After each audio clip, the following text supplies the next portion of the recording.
Welcome to BlackUSA.news morning show. I'm your host, William Honolulu Jr. Join us as we explore the news and opinions that impact our community. We break down how the major stories have a very personal, local, and racial impact. No topic is off limits, but even if the conversation gets rough, we're always going to keep it real.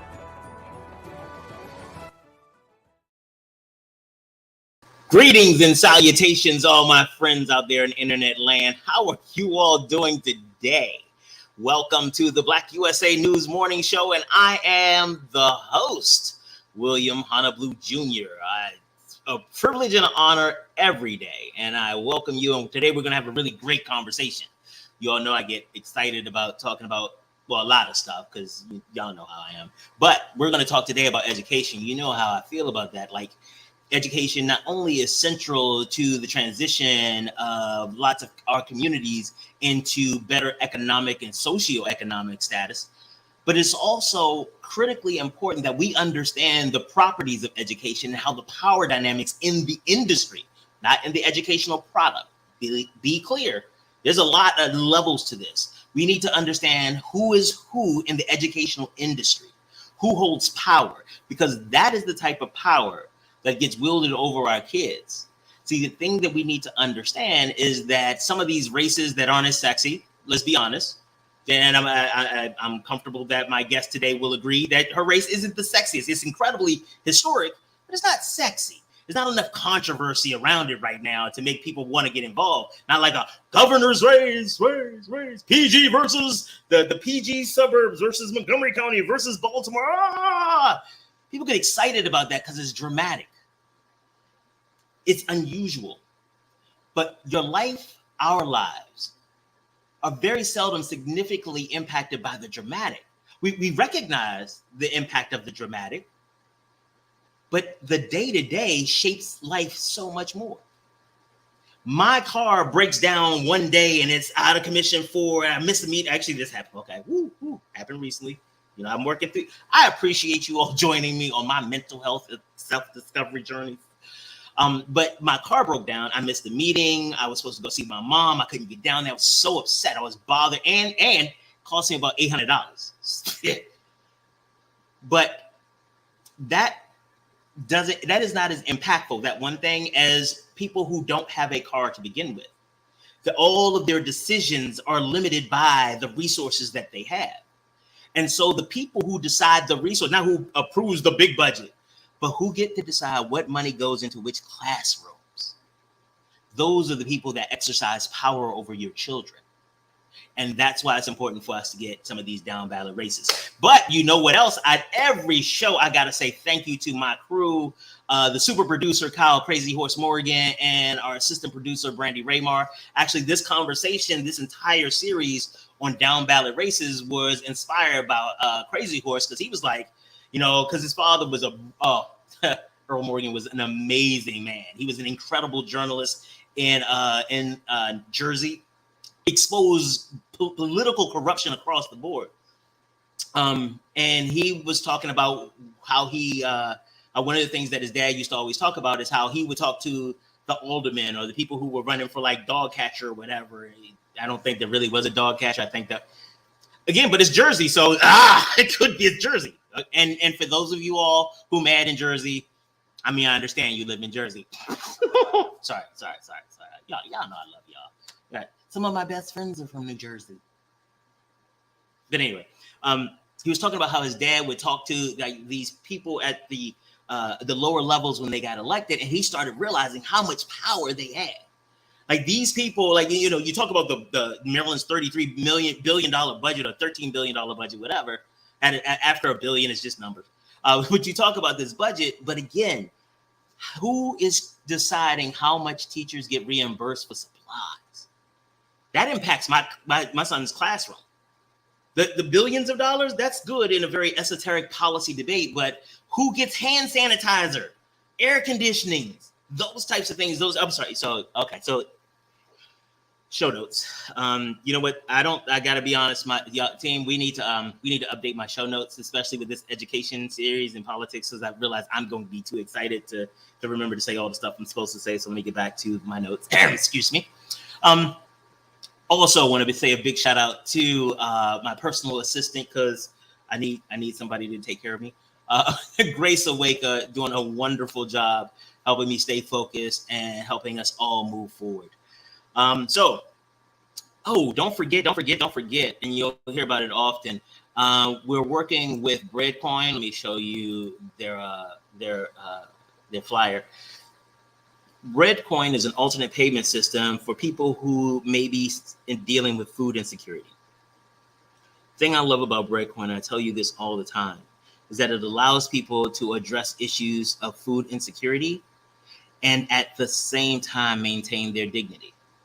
Because when you go into these participating restaurants, these restaurants are members of the community. They have been engaged, they have been vetted. And when you pay with Breadcoin, they don't know whether you're unstably housed, whether it was your donation. They don't know why. And you get to sit in a restaurant like everybody else and eat with dignity. There are a lot of people who mean so well. They really do. And I'm not taking anything away from people who even the selfie people, the ones I'm talking about, who go out and help people but take a selfie every time. I'm not even taking anything away from them, because while it's not my brand and I think it's a little self-absorbed, what I do realize is that there are some people who won't even think about going to volunteer until they see somebody do that. So I appreciate it. I'm not knocking them. And we all have our place in this. But to be able to engage, to know that you are more than your circumstance, to be able to be treated like a human being, I think that we don't put enough value on that. And any organization that's out that is doing that in our community, I am all about that life. So Breadcoin.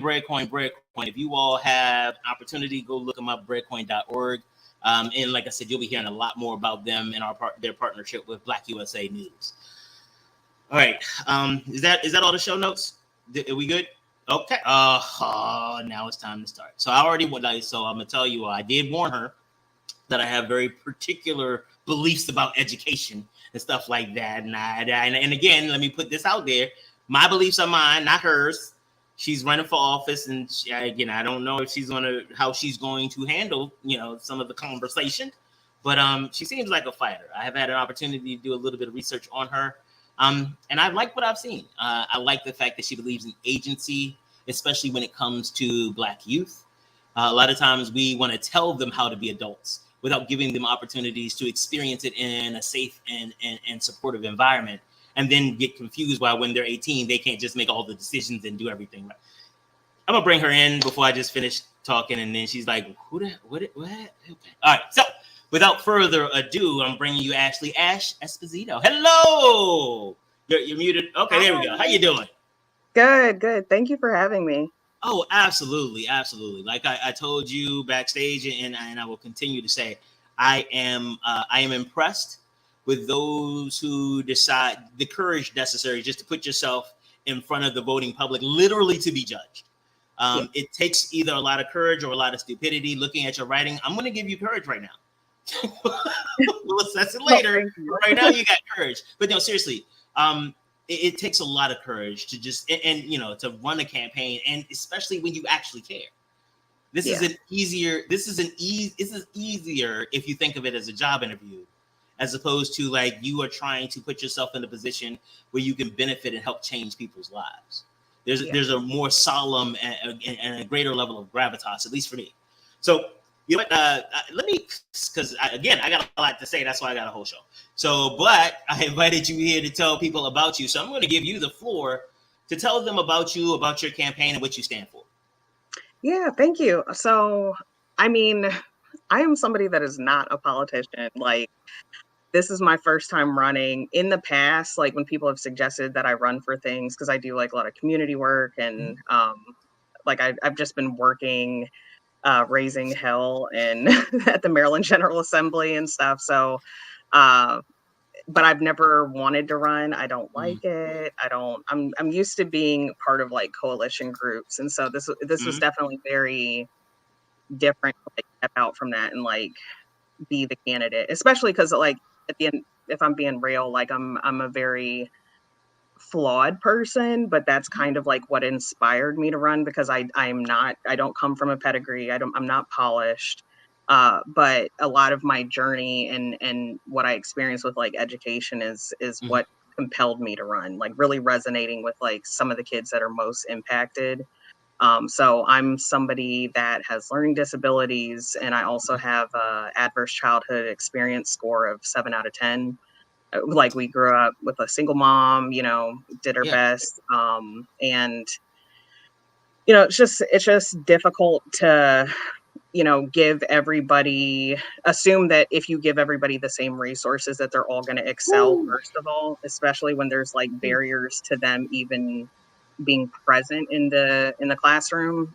You know, during the time period that I was in foster care, um, I had like some serious like trauma going on. So, you know, I was one of those kids that had like outbursts. And, you know, when we're talking about the school to prison pipeline, the fact that I escaped it combined with learning disabilities, like it's nothing that I did. I didn't, you know, I wasn't somebody that I hate the term like pull yourself up by your bootstraps. Like that makes me cringe.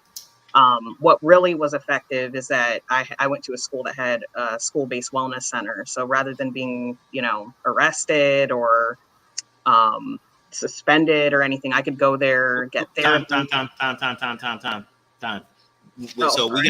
we have a tradition here. Okay, there are so many stories about where, especially in education, where the system has failed. That honestly, you put school system failed, like you will get billions of hits on Google. And so whenever there is an opportunity to talk about something that worked, like we stop everything and we shout them out. So shout out your school and the wellness center, because it's special. Okay, so this y'all, okay, like this is gonna be never one of those shows I'm comfortable. I'm gonna get fined. We're probably gonna go over time, and there's a lot, because like everything that you said like has resonated with all of the work I've been doing in the last 5 years. And it's really funny that you're the first person to come and interview in this series with me. And like, I couldn't have scripted you better. Like if we had spent time, it's like, I want you to say this. I want you to say that. I want you to say this. It would, I swear to you, I would, some of the things, the way that you presented them, I would not have even thought of, but they align so wonderfully. So one, thank you. I am grateful to you. And not this time, not just for the Courage for Running, but for taking your experience and giving voice to those who may have similar experience, but not the voice. So sorry, because we got to shout them. They kept you out of jail and out of dead. So we're going to say thank you to them real big. Yeah. And I mean, like, cause there's people that I hung out with, that I lived with in different like households or like, roommates and things like that, that did not end up the way that I have. Some of them are incarcerated on some like serious things. Some of them are dead. Some of them dealt with addiction. Like there's so many things, possibilities that could have happened. That's why I don't, you know, take credit for like the path that I ended up on, because, you know, what did help me is like the adults that were around me that were persistent. Whenever they presented resources to me, I wasn't always ready to receive them. And for me, one of the things that I really leaned into in high school was my art class. And, you know, now that I'm an adult, I look back on it like reflective, and I'm like, that art teacher had the instinct to almost like put me in an environment where I had art therapy. And actually my senior year, she actually gave me, like, there was like this whole art thing that they were doing in the school, and she actually gave me my own hallway to present my work. Wow. What school was So this? this is in Delaware, William Okay. Penn High School. Yeah. Big up to William Penn High School. Big up to them. Like that sounds wonderful. It sounds like, you know, when you have, and people often talk about the value of a caring adult in a young person's life. I will, again, my philosophy, not yours. Caring adults sometimes can be more dangerous than competent adults, because what you described is not just someone who cared about you, but someone who is competent enough by accident or by training or whatever to understand and be able to see those things that you needed that may fall outside of the curriculum. Because painting a hallway is probably not one of those official curricular kind of activities, but understanding that there is something beyond curricula that will help, that will transform a child's life. It's like, yeah. Yeah, simultaneously, like, so while I was thriving in art class and like really living my best life, like, there were, like, when I graduated high school, I graduated with a cumulative GPA of 1.4. And I had to go to night school to get that 1.4 GPA. And so, in my other classes, I think that, like, there's something that just passed in Maryland. I think it's called Handle with Care Act, which is like a directive for kids that are in school. If they're going through something serious, it's a directive to like the administration in the school to handle them with care. I just found out about it. And interestingly enough, the school that I went to actually had that, but not an act. They didn't have to pass legislation. But when I went into foster care, they actually contacted like some of my teachers and stuff. And they were like, hey, the student's going through something serious. So, if she needs to leave, like, let her leave. You know what I mean? Like, so there was good enough communication in my school to kind of like tell the whole story, because like, I really struggled, like, not just with having learning disabilities, because being dyslexic and not knowing that I was dyslexic. So I mean, even that, like, self-esteem wise, was just a struggle, like, because I just felt like I was looking around the classroom, looking at everybody else just being It able must to be do me. well. And I was just like, I don't know if I'm missing classes. Like, if these people are taking like classes that I never took before, or what is wrong with me? Like, and so, we put a lot of pressure on kids to like advocate for themselves, but that, I feel like that's so irresponsible. Like, All right. because at that age, like, you just can't, it's hard to Yeah, that's process not all for that. you. So now William philosophy time. Agency is not something that people know. Agency is a skill that people develop. The best way, in my experience, to help a child particularly develop agency is to give them experience making big decisions, or escalating degrees of difficulty or degrees of severity in their decisions in a supportive environment. Yeah. Like when you so one of the things that I work with some schools on developing tutoring programs, particularly in the STEM and the STEAM areas. And one of the things that we do, excuse me, I realize I'm about to start talking a lot. I get it moisturized. One of the things that we do is that we let the students pick what they learn. We don't just give them a textbook and say it. We do a diagnostic, because we're professionals. We do the diagnostic. We give you an opportunity to see the areas that the diagnostic says you need additional help in. But then we give the opportunity to you to determine what it is that you want to learn. Now, if there's a scope and sequence that has to happen, we should be able to explain that. Because if we can't explain that, then why are we doing that? Yes. But it is this pocket place where you can explain, you give them the opportunity to make the decision and explain to you how they came to the decision, why these things are important. And in that way, we give them the opportunity to develop this type of agency so that they can be advocates for themselves. How the hell are you supposed to know how to advocate for yourself when you don't understand the damn system? Stupid. And also, like, just the audacity of like trying to like make every kid have one type of curriculum, like one path. Like, because this will blow your mind. So even oh my God, I am so happy with you right now. Go ahead. Okay. So even though I had, on paper, I was a terrible student who ironically happened to test well. So when it came to like testing, when I was diagnosed with dyslexia and ADHD, I actually scored very, very high on something called perceptual reasoning skills. Yes. And so I think that that's what made me test well, in contrast with like what my actual grades were. But when I graduated high school, this is where it gets crazy. I actually taught myself programming languages, and I can program and code better than I can read. Yes. Like, that's all I needed. That's all I needed. But here is what you are describing. So some of that experience I've had similar. Although the issue for me is that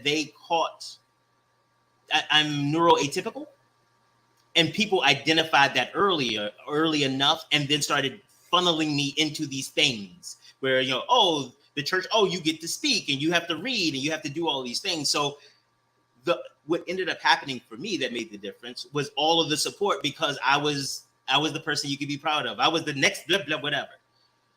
But I also recognize that through that process, there was an opportunity for me to get lost. There was a lot of development that I didn't do because people just assumed that I knew how to. Yeah. They just kind of gave that to it because the audacity of the incongruence with the idea that our curriculum you have mastered, but that's all you need. It's like, no, the social emotional side was a train wreck for me. Yeah. And when left to my own devices, that's actually how I learned. I learned because talking to people and engaging them that way was challenging because my brain processed differently. But left to my own devices, I taught myself programming. I taught myself like in different languages, but it's that experience that you're talking about that is not even part of the conversation in many of these rooms. Because the people who are, the people who are going to are the perfect politicians. They are the ones that speak incredibly well. When you look at, especially the attacks from some of the conservative base or some of the establishment base, it is the attack on the novelty, or not the novelty, the noviceness. It's like, oh, not well refined, doesn't, and that's part of the problem. You all want to look good instead of actually being good.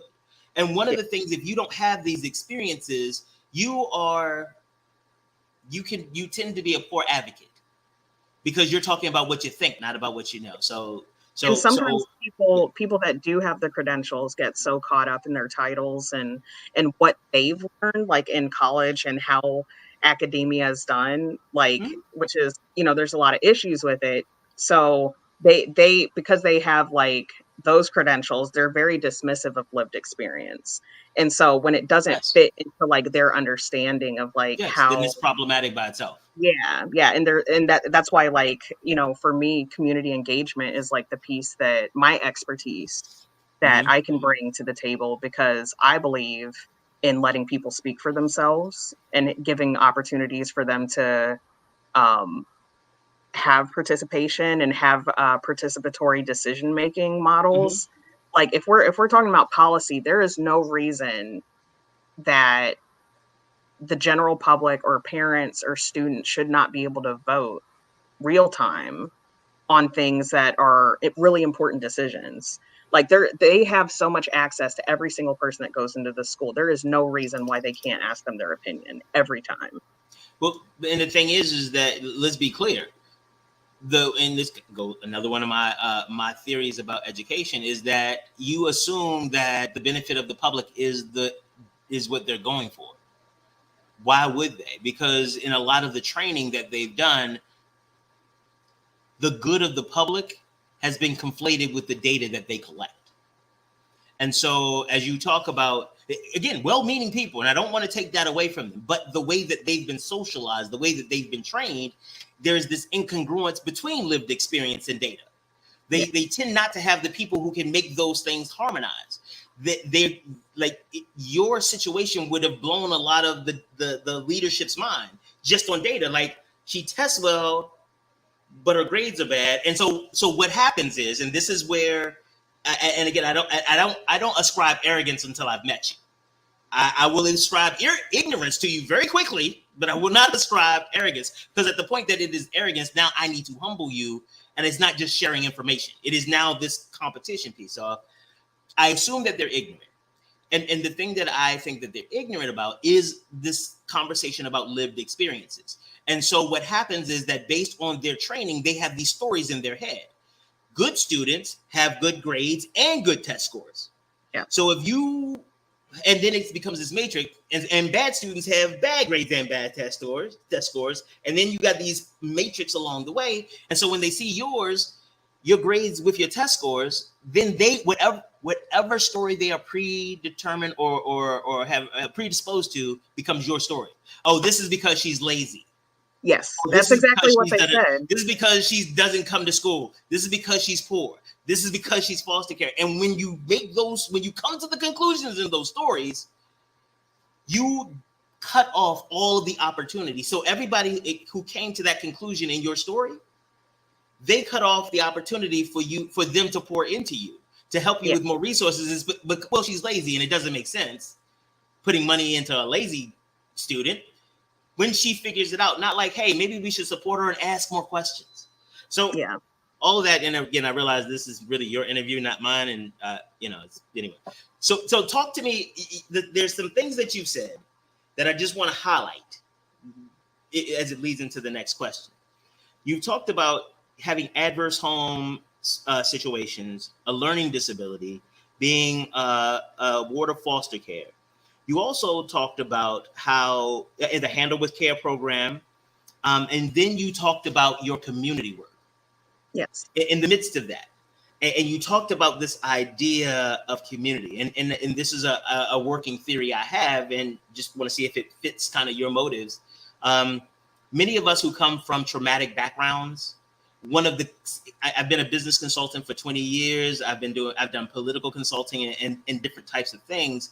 And one of the things I find is that people who are from adverse home situations, or who are from disinvested communities, when they are putting together their business models, or when they're putting together any of their professional efforts, part of it always includes this desire to give back. Yeah. And I've seen that, and so we decry politicians who just show up during election time. So let's be clear about that. That's how we get down. One of the things that I want you to talk about is about your community work and how your circumstances have led you to the engagement that you've been able to maintain. Yeah. So like just historically, like I think when I was in foster care, I actually like found my voice.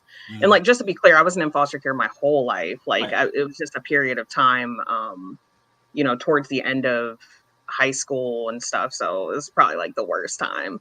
But during that time, there was a lot of like harm that happened, like just with the system itself to me and people that I lived with.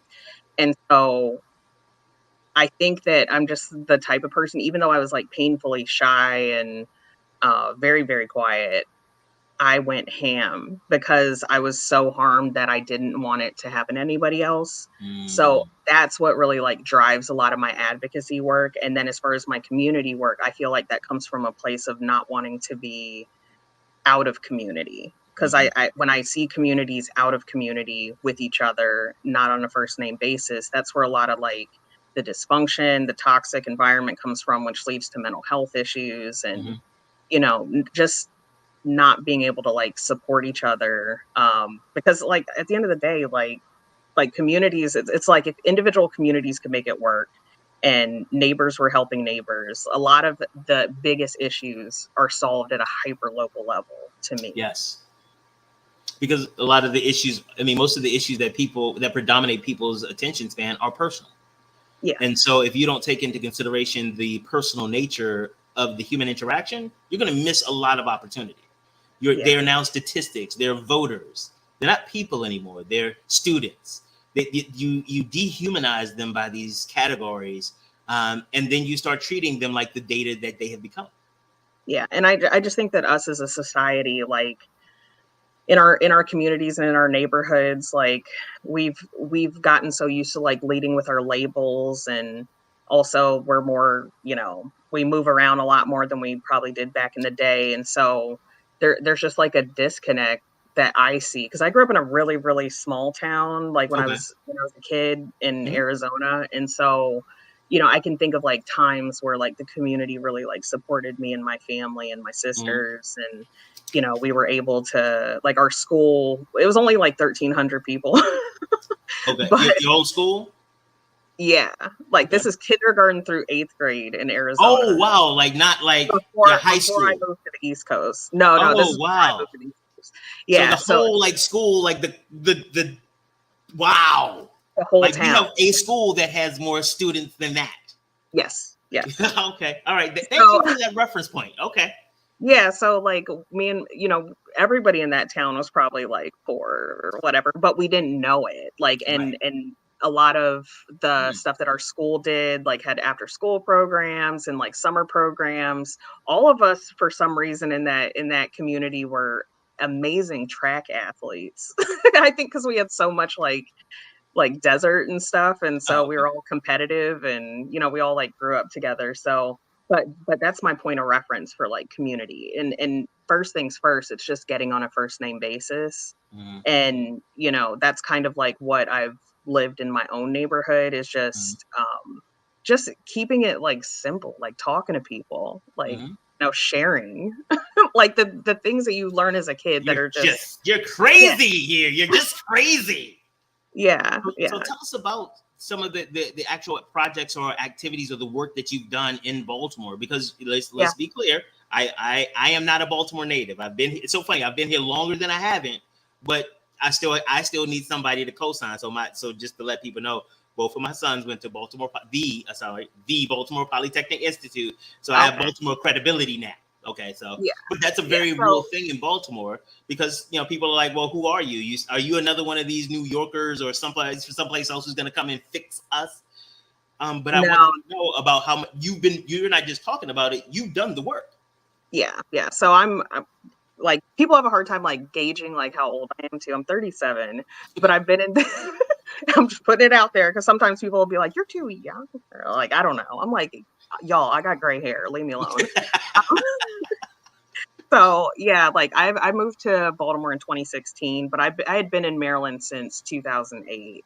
And when it was time for us to like buy a home, like we wanted to buy in Baltimore just because I loved it. I mean, my sister was in the art scene, and I'd always like been in Baltimore, but I never lived in Baltimore. But so we bought a house in Violettville, and part of the reason why we bought here is because the school was like right up the street. Like when I'm thinking of my own like dream, like American dream, like being able to like, we didn't even have kids at the time, but when I was like, oh, we could have kids and walk them to school, and just my need for like stability and just simple like a simple environment to live in. Yeah, but I was happy to live here in the neighborhood that I lived in, or that I still live in. I just saw some things that like needed fixing, and me and one of my friends had got together and created this neighborhood wellness association called Village of Violettville Inc., which is kind of an unassociation. It's a community association, but there's a lot of flaws with the community association model. A lot of flaws. And so we kind of like looked at all the things wrong with it and tried to do the opposite. For example, like, when it comes to development deals, community associations can give something on letterhead as a letter of support, and they only represent a small fraction of the actual community, right? So what we do instead is we put out a survey. If it's a big thing, like we will go door to door. Wait, were you with that whole Royal Farms or Yes. Wawa thing? Okay, all right, okay, I remember that. Go ahead with your band. So we actually like killed the Royal Farms deal, which is, I mean, it's good. It was literally the biggest Royal Farms I've ever seen in my life.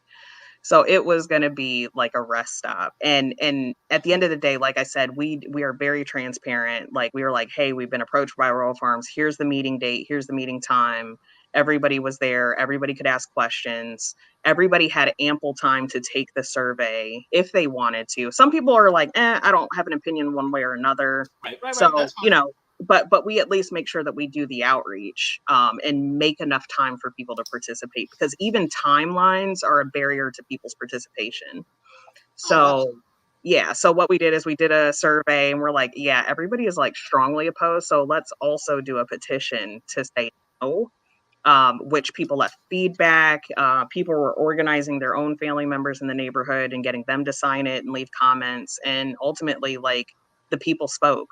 And I know people are mad about it, and they're like, this isn't how these things work, but it was fair. It was like, we didn't want development happening to us, like we wanted it happening with us. And we actually met with the owner of the property, and we're like, look, this is what the neighborhood says that they want. Like, here's some things that were common themes that people were saying that they wanted at that site, or they want this around our neighborhood because we don't typically have it.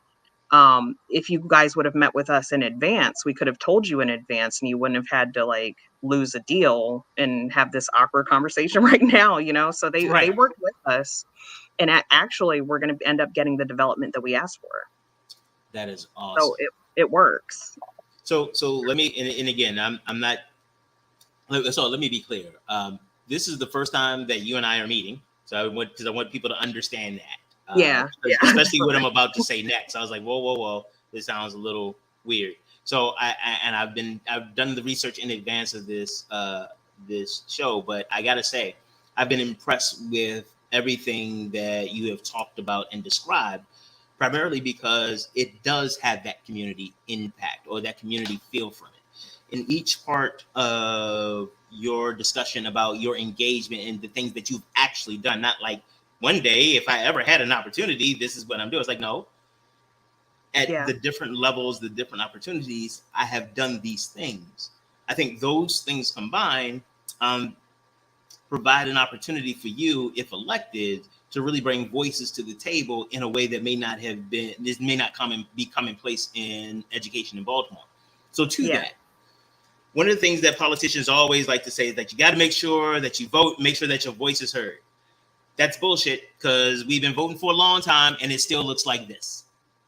So my question to every elected person who wants to be elected, who comes through the show, is, let's say we all come and vote for you.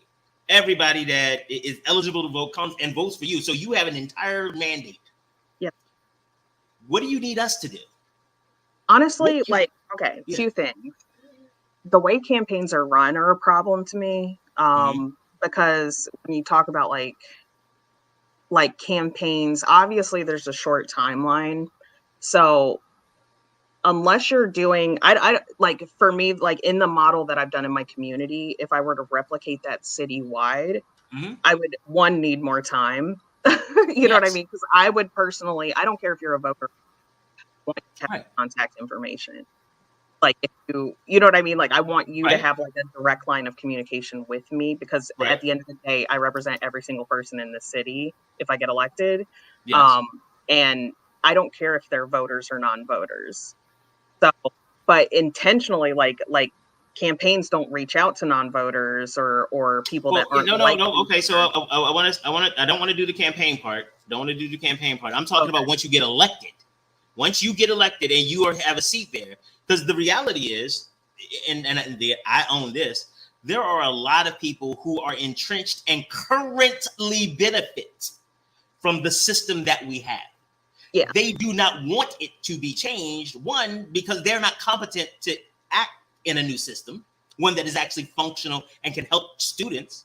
So they're not even, if we had a system that was a good one, they wouldn't even be able to be a part of it. So they are invested. The other is that they don't believe that the students that they're serving are actually capable of it, especially because they got too many of them with learning disabilities and in foster care. Literally your demographic is one of the reasons that some of these people do not believe. And you as an example to show them, like, yes, all of those things being true, there's humanity and there's value. Your example as an elected official would be great. But again, I'm tired of us trying to pretend that it's on you.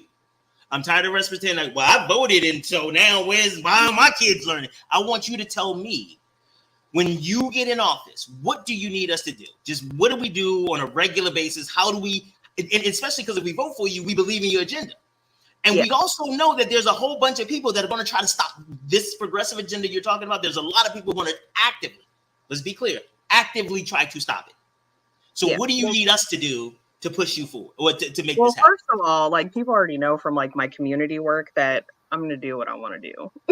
Like that's it. Like, and also I don't have political aspirations like this. I am a one and done. I also don't believe that I need to run again, because 4 years enough. If I can't do what I need to do in 4 years, I don't need to be chilling there for 8 years and hold up the seat, because each one of us brings a different perspective.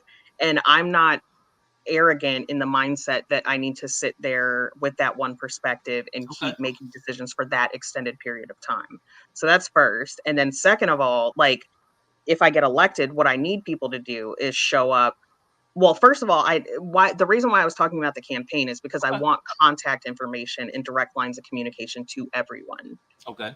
And people can speak for me. Like, when it comes to work that I've done with the city, I'm constantly pushing them to do intentional outreach to the folks that are least engaged. Do not rely on the community associations. Do not rely on the churches. Those are people that are already plugged into networks. Those are people that already know how to go about being the squeaky wheel. The folks that are the least likely to be engaged, those are who should be prioritized. So that's what I want to do. And like, people know how I intend to do things. And one of the things is that, like, I can get a sense of who you are and how you are. But the problem is that unless the people that have had direct contact with you, they need to know as well, because up until today, you were just you were a name on a list someplace that is like, oh. But after talking to you today, I'm like, well, man, she got some good ideas. Let's see what else she got to say. And I want more people. I think the only way to do that is kind of like how I did the community work. Like if I gotta take enough flyers for every single household in this city and make sure that they're in hands, I'll do that. Like that's what I want to do, because I know through the campaign, like the timeline that we're given to run a campaign, I can't reach all those folks. But I'm almost gonna be running a campaign after the campaign, if that makes sense. So no, that does make sense, and it goes back to your community focus. The idea that you're not doing this for the votes, you're doing this because this is the way that it should be done. Yeah, because regardless of the outcome of the race, like I'm still going to be around, and my intention is to like whoever I do have contact with, they're going to be coming with me. So whether I get the seat or not, like this is like creating a circle of accountability. And there's no reason why all of us that are running for this race, like running for these seats, I would be interested to see, like once everything's said and done, regardless of who the two are that actually take those seats, the other 6 of us should be actively involved in support of those folks and used as resources. You know what I mean? Like that's how I envision it, and that's how I would be if I don't get elected to anybody. Like they can reach back to me as a resource. Okay. Because I'm gonna be doing an outreach. That's actually really progressive, and again, kind of goes to that you have a kind of a greater sense about this and not just getting the seat. So let's shift gears again. And part of the reason, if I can share, like I have a son. And even though his upbringing is going to be totally different, like from mine, his, trajectory in life is going to be different. I tie his outcome to every single kid in Baltimore City. So it's not just about me serving, because some people are like, oh, your kid's not even in school yet. He'll be 2 at the end of July. Now here's the question. Do you plan to send him to a Baltimore City public school? Yeah, we bought our house to send him to the one right down the street. I just want to make sure, because that's a question that I'm going to be asking people, because I got to be honest. I have challenges when you want to represent the kids in the school system, but you don't think the school system is valuable enough to risk your own kids in it. So that's literally why I'm running now, because by the time this term is over, if I get elected, he'll be starting first grade. So that's like ideal, like, and also him not being a student yet. I think that like subconsciously, like when people have a personal experience, that becomes their platform. I don't have a personal experience in Baltimore City Public Schools. So that allows me the space to focus on everybody else's experience. You're not focused on this. I'm trying to get I'm trying to resolve some issues with me. Yeah, but fixing all the other issues for everybody else is a benefit to my son too. Like that's how I'm tired of like the people saying, I'll focus on my kid, you focus on your kid. These are our kids, all of them. Like we need to like move as like a collective, and any kid that has a terrible outcome should not be like overshadowed by a kid that's had the opposite. Like a success story is great and everything, but it doesn't mean anything if we have kids that are having a polar opposite experience. Right. If the majority of students are having negative outcomes, celebrating the few that are having positive outcomes does not create evenness. No. So tell us about some of the other policy places or policy issues that you're going to champion as a member of the board. Well, I definitely want to focus on the blueprint. So I just became a certified blueprint advocate through Strong Schools Maryland. So I really wanted to do a deep dive and fully understand like the intention of the funding, how much funding, the timeline, and I got all that information. So now I have, I'm a team leader in Baltimore City, and as I'm meeting people, I'm going to be recruiting them for my team. I believe one of the biggest teams that exists in Baltimore City is actually a sorority. And I think they have like 500 members like for that team for Strong Schools. So I want to, with a citywide situation, like we can get there. That's awesome. And those are just people that I want to be focused. I want to be able to tell them, like, this is rolling out, this is happening, like, and make sure that we do exactly what we're supposed to do with the funding. Okay, so that's a great one. The blue ribbon. Anything else that any other policy areas that you want to focus on? Yeah, definitely what we touched on before about accessibility and making sure that there's like different pathways for, like more individualized curriculum approaches. We definitely need to make sure that there's enough funding for like vocational programs, Okay. art programs, because, art and media and stuff like that is such a good career. And I think that, even my career field, like I'm in tech, so I have a degree in software development, and I potentially see like Baltimore City becoming a tech hub, which also requires like graphic designers, web designers, front end designers, and that's a very like artistic path. So I do see like all those things kind of overlapping, and I want to make sure that one, kids have exposure to those things from an early age, and also that there's enough funding for those programs because not every school has them. Also, I have major concerns about some of the school closures, the permanent school closures, because for me, like I said, I bought my house in my neighborhood because the school was so close. It was literally like a little dream. So when you take away a school, you disrupt a community. Like, you destabilize the housing market in the community. You take away a polling place in a community. You potentially take away a community hub. So I think that the permanent school closure should be an absolute last resort.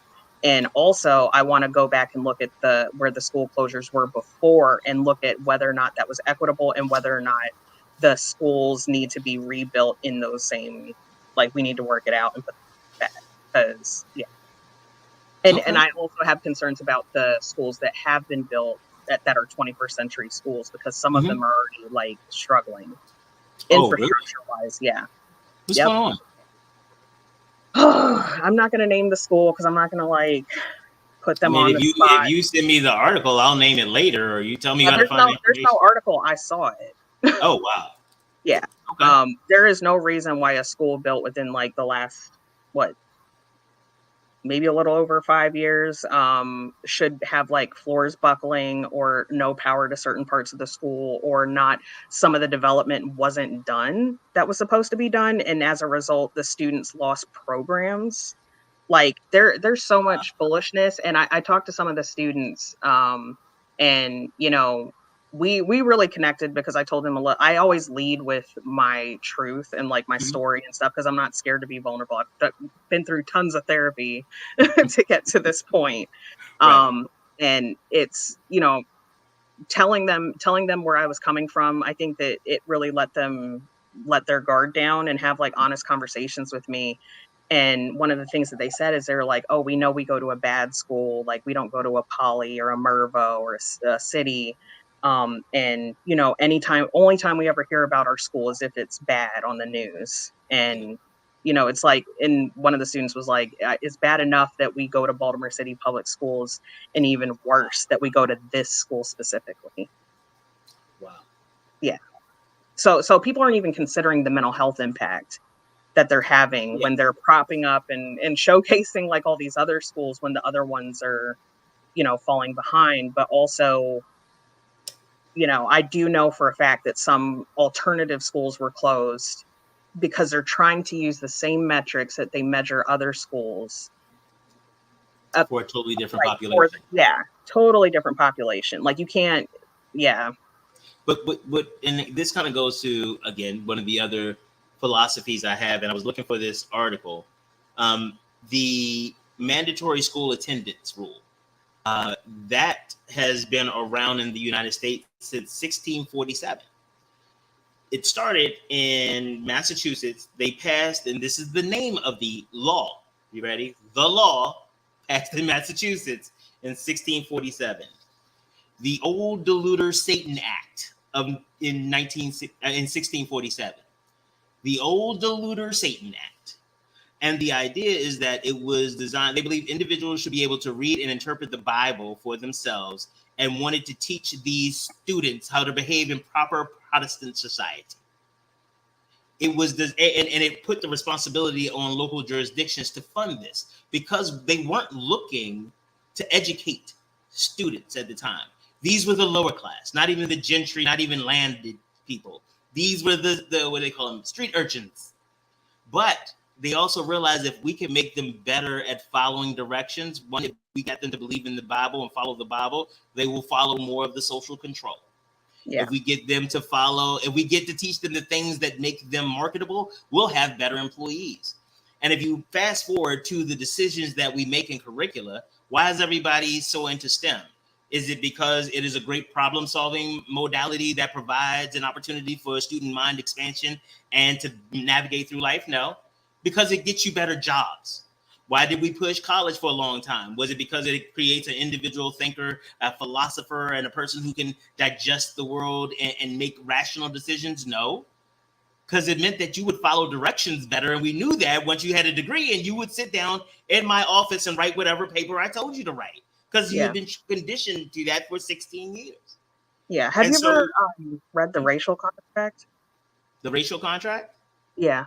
No, ma'am, I have not. Please. So I am in a book club where we've been looking at The Racial Contract, and sorry, it really. Do you know a woman named Shamel? The commissioner one? No, Shamel. Shamel. No. Okay, cool. Because you said Violetville, Royal Farms, and book club, and that sounds like one of the most wonderful women in my world. My god, baby mama, Shamel. So I was like, let me just ask real quick just to check. Oh, no. Okay. Yeah. So Racial Contract. So yeah, tell me about this book. Yeah, so this book really like goes to the root of like white supremacy as a structure. And so I'm listening to it as an audio book, and it really, like, there's a section of the book that talks about when the Americas were like colonized and how they viewed like indigenous folks. And like my takeaway from all that was that the religious and the capitalist like mindset that was like being imposed on them, like they didn't see value in the way that those folks were living, and those folks were living in a way that we're trying to create now because we're hurting so bad. So the idea of community and these things that feel right to me stem from probably my ancestry. My ancestors are probably like pulling me back to a place that just instinctually is right. So like, yeah, The Racial Contract talks about like colonizing and how a lot of the structures that are in place now like were created as like a mechanism for white supremacy and like maintaining control when slavery was happening, and also like when we were transitioning away from slavery. So it's just crazy. I'm gonna do something. You have the link to schedule an opportunity to come back and talk to. I would like to talk to you more. I appreciate, and again, not outside of the political pieces or what have you, whether whatever, but like on a regular basis, because I would really, I downloaded the book on Audible myself, and I would really, I'm going to listen to it. But I appreciate when people bring new stuff to the show, and again, not just because our philosophies align. Well, let me not lie. A lot of it is because our philosophies align, but the way that you present them, I think is not just appealing, but it resonates with people differently than my approach. And so I again, whenever you feel that you want to come on and talk about Royal Farms, community engagement, or race relations education, whatever, you are welcome to come back. So thank you. Yeah. I mean, I love talking about this stuff because I know we can do better. Like, I know we can, but we just have to respect folks that aren't polished and aren't, in positions of power, like, so, I think I've heard most of the solutions for really tough problems in the community. Oh, absolutely. But here's the problem though. If you got to create the rules of a game, if the fact that you are in the position to create the rules suggests that you know better than everyone. That is the idea. And that idea gets passed on intergenerationally. So the more you align with the established rules, you don't even begin to hear the hypocrisy in your own voice. And you know, we come back, especially if we're talking about racial issues or this book, The Racial Contract. The idea that this, I'm not sure if you've been following the replacement theory, the great replacement theory that a lot of the white extremists are dealing with. It is amazing to me that they can take this theory that can only exist out of context. Yeah. Because if you take this, it's made of like tissue paper and a little bit of humidity and the whole thing crumbles, because part of it is that you are legacy Americans and people are taking the country from you. So out of context, okay, but in context, either the country can't be taken away from you because immigration is a natural progression of the American system, or you're not legacy Americans because you took it from the people who were here before. Yeah. But only in this context, if we don't look at the past or the future, and this becomes part of the things around education about what gets taught. And so when you have people who are on these boards of education who want to maintain this place where they can put their eyes to say, no, don't look over there. You can't see. So you can't see over there. Back or forth. It's the replacement theory. That was, I looked at the screen when I did that. That was creepy. I apologize. I didn't know it was going to look like that. It kind of looked like, who is that? The Hamburglar? My fault. That was, I'm going to get a show note about that. That's okay. I know they're going to say, don't do that. Yeah. That's going to be the new, don't do that. And you know, I will say, like, I know we're like running out of time and everything, but I will say that when it comes to folks on the other side, even people in my neighborhood can attest to this. I do have conversations with those folks. And what's interesting enough is that the same education system that is harming us has harmed them. So, like, you literally don't know what you don't know. Because, like I said, I lived in Arizona, like, when I was a kid. And when I moved to the East Coast, I got, like, a re-education. 100%, because I was representative of what is it, like 5% Black people in Arizona? So there was no reason to like amplify our stories and the truth and things like that. So when I came here and got like a crash course and was like, yeah, I was like, first of all, I was excited. Second of all, I realized I went through almost like a grieving period because, you know, being able to like see the truth and also digging into my family story. I'll have to tell you that sometime about my ancestry, because that's definitely a very interesting tale, like on all sides, like all my grandparents' stories. You know what? So I'm gonna tell you what, she a good politician, even though she says she ain't one. She saved like a whole bunch of juicy stuff for the end. It's like, I'm just saying, you could have me back to talk about genealogy or race issues. I'm just saying, you ain't game recognized game, and you look like family. Oh, okay. So I'm a talker. All right, so we are out of time. I am so happy and grateful. Tell the people how they can get in. I'm gonna give you the whole screen by yourself. Tell them how they can get in contact with you and work with you to make your vision a reality. Yeah, definitely subscribe to my newsletter on ashleyesposito.com. My newsletter, I send out like what's going on with the campaign, but I'll also be using that to plug you into other work that's being done. I've been a part of the Votes Coalition, and we just passed a bill to get the student member of the board more voting rights, and also create a commission that should be being solicited soon for appointments. But that commission basically studies the school board and will look for whether or not we need an additional student member and a bunch of other things that'll make our school board better. But yeah, I would love y'all to volunteer. Donations are great because yes, I don't come from lots of monies and things are expensive, supply chain issues. But yeah, I'm just happy to be able to connect with more folks. And if anybody wants to reach out, I will get back to you. You can send me an email anytime, any concerns that you have, and we will take care of them.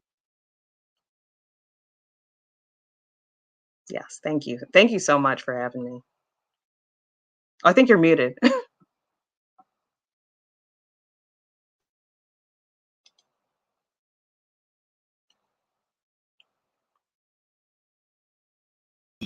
I'm sorry, I realized I had muted. Oh my goodness. I was sitting there talking like, I don't understand why she's not answering me. It's easy. Oh. Is this the right email address on the screen? The website, yes. Okay, cool. www. Website. Yeah. I apologize. So I want to make sure that people can find you. So check her out at Esposito.com. Check out the platform. The platform is actually developed by people in the community who I had conversations with. Okay. Again, she's not just talking about it. She say she be about it. So Ashley, thank you very much. And I'm looking again. You got the link. Whenever you are ready and comfortable having another interview, just click the link and join. Thank you. Thank you so much. No problem. Thank you. Yo, y'all know I know dope people, but I get to meet dope people too. Like, she's not even one of my friends. That's crazy, ain't it? Like, because normally a person that come and jive with me like that on some policy stuff, normally, I know them, we got some history or whatever. This is a brand new person. That's crazy. But I have had a wonderful time, and it's really important, again, whether you vote for Ashley or another candidate who is running for a school board, it is very, very important that you vote. It is very important that you ask them the critical questions that will make the difference in the success or failure of your students. We can't wait for somebody else to come and save us, because guess what? They're not coming. All right, we had a great time. Again, hit up Ashley Esposito, and we will be black tomorrow.